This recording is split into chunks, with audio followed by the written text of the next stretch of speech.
Robert1 here, coming at you with a new Yu-Gi-Oh video. And in today's Yu-Gi-Oh video, I wanted to talk about Savage Strike and the top 5 cards that I believe you should be picking up from this set. Now, this set, honestly guys, is not the best set ever to be released. I would say it's on the level of something like Extreme Forces, where it has a couple of good cards, but the rest of it is kind of meh.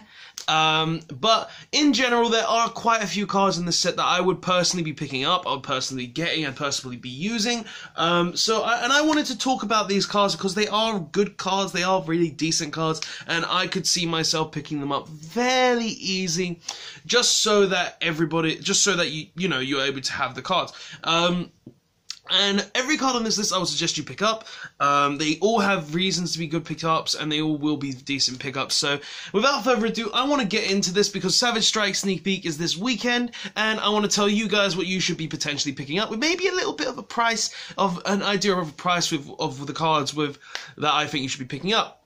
So, for starters, the first things that you guys should be picking up are the Time Thieves. Now, the Time Thieves are a new TCG exclusive archetype that has 6 support cards, and it's got some really good cards already. Now, this TCG archetype is all common, so it's really cheap, really easy to get, but it has 2 cards already that make me think that this archetype could potentially be really good, plus it stole a majority of the danger spots, so good job, Time Thieves. And the effects are, well, the 2 effects that caught my eye are, when this card is no more special summoned, search any Time Thieves card from your deck to your hand. And that's a really good effect in general, just because it's something that can resource and get more cards from your deck, which is like Strauss. But it also has the effect that says, but there's also another card that says, if you control no other monsters, you can special summon 2 Time Thief cards from your deck. Now, I'm saying you should pick this up purely because of the experiences we've had with TCG archetypes in the past. They can either be good or bad, they have potential to be a lot better, and depending on where a TCG archetype goes and how the support comes, it can even be it can turn out to be amazing, or it can turn out really bad. Instances of where a TCG archetype has gone really good: Burning Abyss, Danger, 2 archetypes, right now, both really good still, and they're both TCG exclusive archetypes that have shown their potential, so I feel like the Time Thieves are a deck worth picking up because they actually do have a potential as you look forward to them. Next though, after Time Thieves, we have Psyverse Quantum Dragon. I also have all the information to my side here, just so I can make sure I'm getting everything correct. And it's a level 7 synchro, 2400 attack, 2500 attack, 2000 defense, 1/2 1 or more non-tuners. While you control Link Monster, your opponent cannot target monsters you control for attacks except this one. So, control a Link Monster, opponent can't attack anything else. Also, your opponent cannot. Also, once per turn, target monsters you control with card effects as well. Okay, so you can't attack it or target with card effects. Only this one, which is nice. And its effect that is the main reason why I think you guys should be picking this up, and it's an ultra rare, is once per turn, at the start of the damage step, when this card battles an opponent's monster, you can return that opponent's monster to the hand. Also, this card can make a second attack in a row. Now, this card has a very good effect for being a level 7 synchro, seeing as if your opponent attacks it, the opponent's monster goes back to the hand, and if you attack it, your opponent's monster goes back to the hand, and you get an additional attack. Now, something like this that has the ability to get rid of big boss monsters, get rid of those problem cards on the board that you want to deal with and just don't want to have on the board, is a really good effect. And honestly, that's one of the things that I like in a card, having versatility and multiple effects built into one. Its first effect is decent, where it prevents your opponent from attacking anything else other than this, or targeting anything else with card effects, if you control a Link Monster. And it's also really nice how this card has the built-in effect where it can get rid of the big boss monsters on the board and also make a second attack on another card as well, which is actually really good in my personal opinion, just being able to remove things and just deal with big boss monsters.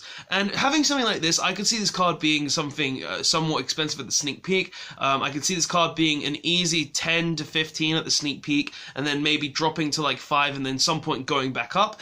And that's something really nice in a card like this, which has just versatility and has the ability to deal with problem cards on the board. And I feel like this is a card you guys should be picking up because of that, just having the versatility to deal with big boss monsters.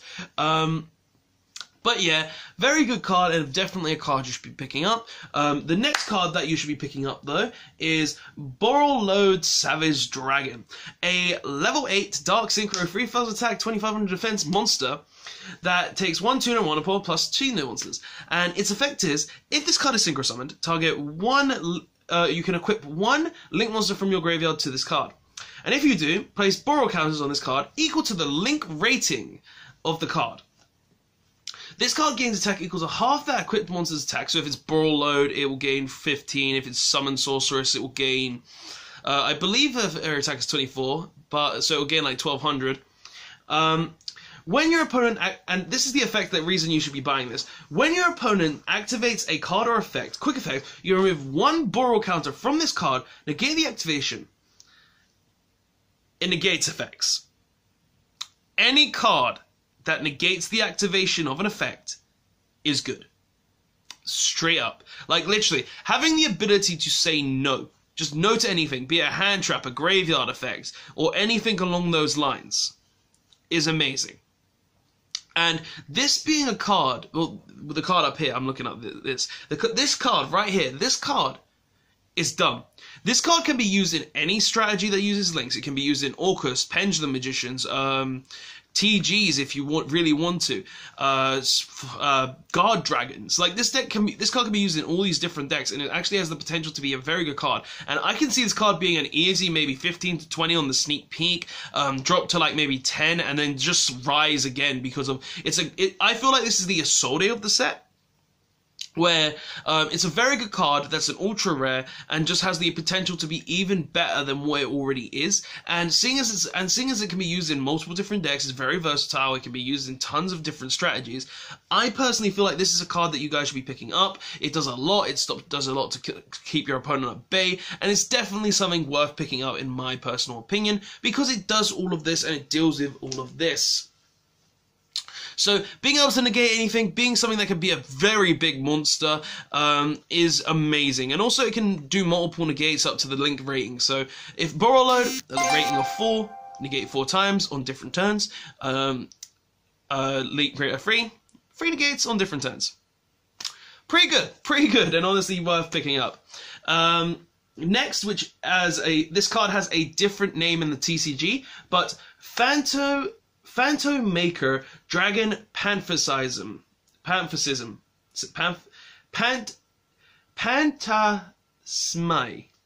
however you pronounce it. But this card is insane. This card right here is actually really, really good. I would call it on the level of Max C, for instance. And its effect is, if your opponent special summons a link monster, you can special summon this card from your hand, then draw cards equal to the number of link monsters your opponent controls plus 1. So your opponent has 6 link monsters, you draw 6 cards. And if you do, shuffle cards from your hand into the deck equal to the number of link monsters your opponent controls. So, that effect in general. Okay, say I open a brick.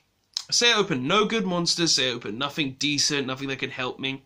Well, my opponent link summons.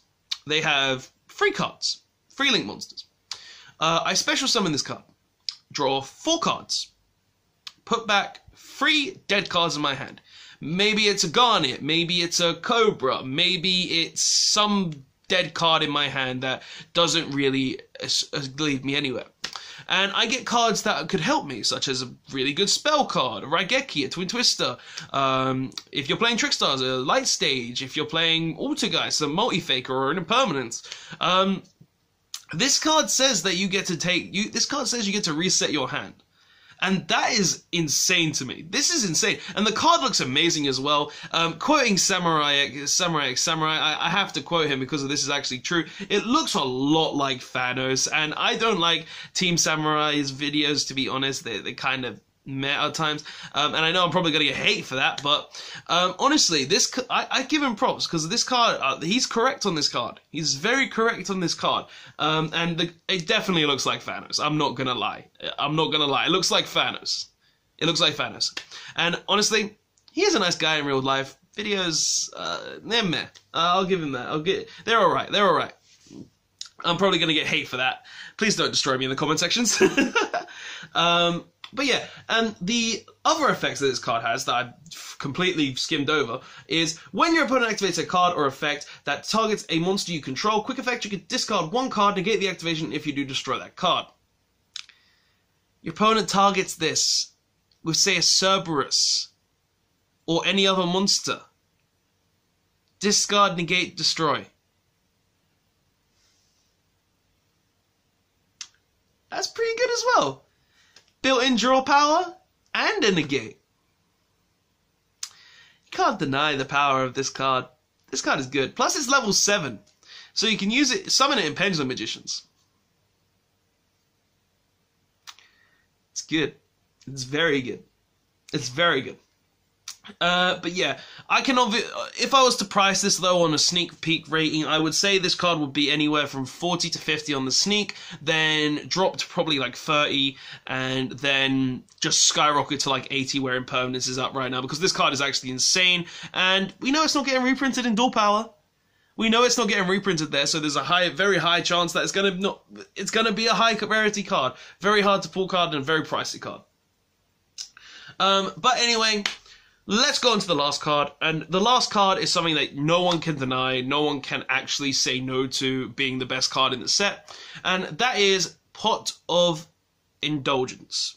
It's got a different name in the TCG, I think like it's Inquisitiveness or something, but this card says, at the start of your main phase 1, banish 3 or 6 of your face-down extra deck randomly. So you can't banish like Pendulum cards. It has to be cards that are unknown. Draw 1 for every 3 cards you banish. Also, you cannot draw cards with the card effects for the rest of this turn. Autogeist like this. Trickstar like this. Dinos like this. Any deck that doesn't need an extra deck likes this. This card is dumb. This card says draw 2 for nothing.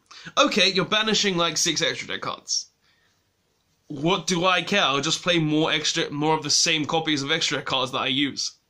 This card is nuts because of that. And if you guys think are not going to pick this up, I suggest you highly attempt to pick this up. This card in general says you draw 2. It's Pot of Desires but better.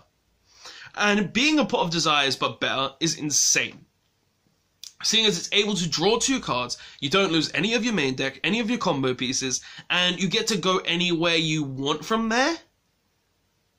It's Pot of Greed. It's just Pot of Greed. They literally said, oh, we're going to balance Pot of Greed. This is Pot of Greed. I don't care what anyone says. But, guys, this card, anywhere from 50, 60 and up on the sneak peek. I'm attempting to pick them up for 40 because I can't afford that and I need them.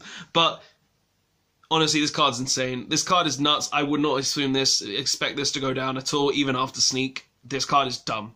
But guys, that's just my personal opinions on these cards. Like, all of these cards have relevance. The Time Thieves, I feel like they'll be relevant later on, so definitely pick them up. They're all common, so they're really worth the chance. Quantum Cyverse Dragon, it's a very good synchro monster that I would suggest you pick up, just because it's something you can use yourself, and it's a generically good card in all round bout. Borrowload Savage Dragon, pick it up. It says negate. Enough said. The new Max C, Phantasm Dragon, or Phantasma, or whatever you pronounce it. Great, amazing card. Definitely get it. If you can, I would pick it up on the spot. And Pot of Indulgence, draw 2, or no luck. But, guys, if you feel like there are other cards that you should be attempting to pick up, or if you feel like there are cards that I should try and get myself, or anything along those lines, tell me that in the comment section below if there are better cards that you guys would be picking up. Because I want to hear your thoughts and opinions on this set. I personally feel like this set isn't amazing. It's a decent set, but it isn't that great. Tell me all of that in the comment section below. If you enjoyed the video, don't forget to press the like button to see more of these videos before a set releases or a sneak peek, so you guys can kind of figure out what you could get. If you want to see more Yu-Gi-Oh content from me, don't forget to press the subscribe button to be subscribed to my channel and get more content in your subscription box. And if you want to be notified of any of this or stream or any of these videos or streams that I do that are normally Thursday UK time at 8 PM Thursdays, don't forget to press the notification button to be notified of videos and streams. But yeah, guys, this video, I'm going to try and pick every card up on this list. Hopefully I can. If I can't, well, sad me. But yeah, I would honestly attempt to pick all these cards up. But guys, that's the video. I've had fun with this. I hope you guys found some knowledge and figured out some cards that you should be picking up. And I will see you guys next time. Bat1, signing out. Later, guys. I need to draw 2, man. I need to draw 2! Thanks for watching, guys. And don't forget to like, comment, and subscribe on this video for more Yu-Gi-Oh videos. And check out the links in the description for the previous video and the link to my Facebook page where you can see previous videos that I've posted there and any other information that I may have posted there. I hope to see you guys next time, and thanks for watching.